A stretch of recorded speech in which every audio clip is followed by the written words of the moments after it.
Mark Liggett, come up. Thank you. Doug, 800 sermons, and every single one of them was a work of art.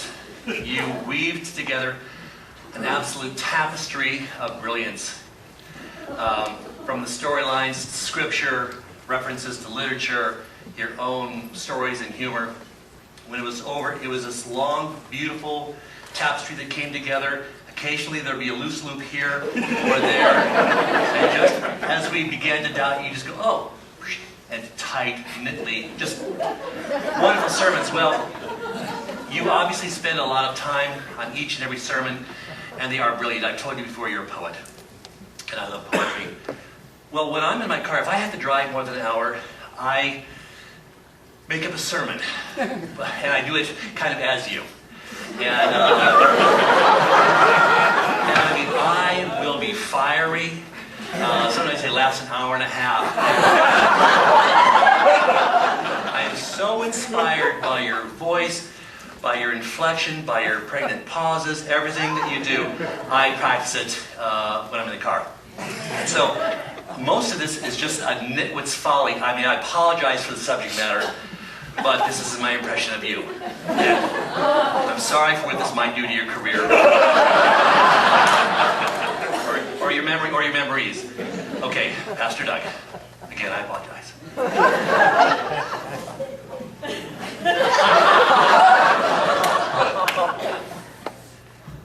Hey.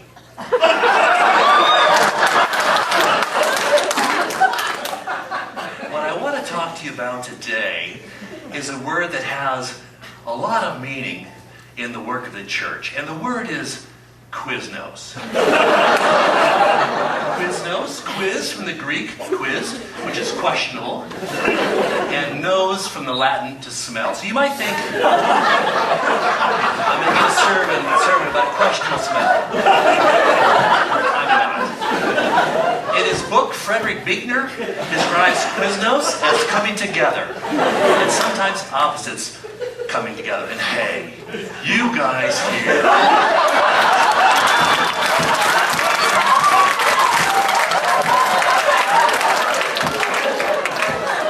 You do Quiznos good.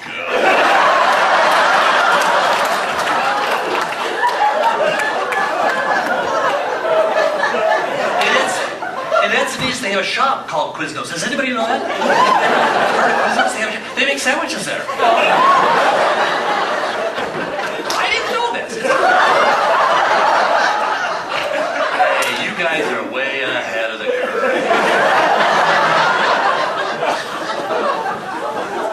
So I was at the Quiznos in Encinitas a couple weeks ago. I was talking to Tom, the manager. He was making me a sandwich. He'd give me a tour of Quiznos.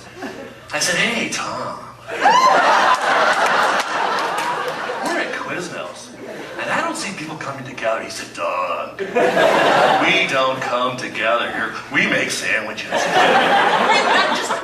That just really surprised me. They don't come together at Quiznos.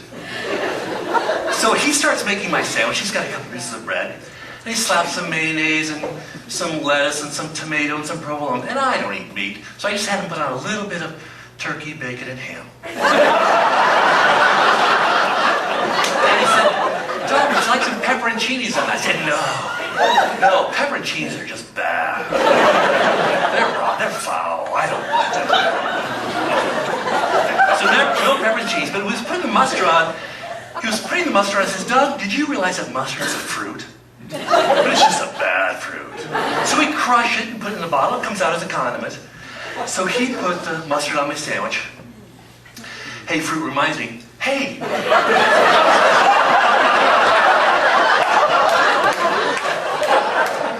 There's Jenny from Washington State. Hey, Jenny, you there with me? That's Mike from Drake and Iowa. Hey, good to see you guys.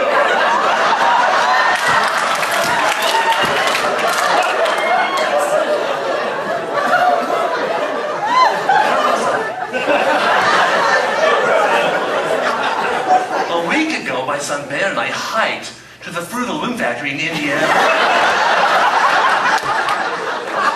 We started off from our house in Carlsbad about 9 a.m. on Friday. Got to the Fruit of the Loom factory early Sunday afternoon. It was a good a good guy. I just love him. He's my son. I just love him. So we're taking a tour of the Fruit of the Loom factory, and Alan, the manager there, he gave me his permission to share this with you. We're taking a tour of the Fruit of the Loom factory, and Ben comes up to me and nudges me, "Hey, Dad, there's no fruit here." And manager Alan overheard us and said, "Hey, yeah, you guys, we've got lots of fabric and string and twine. We even have a guy with a pink pin doing the little dashes on the waistband. But we don't do fruit here. Like you people at 39625 Centella Drive, you do fruit good. You really do." So remember, peppered cheese are bad. Mustard's a fruit, and there's no fruit at Fruit of the Loom in Indiana. Let's pray.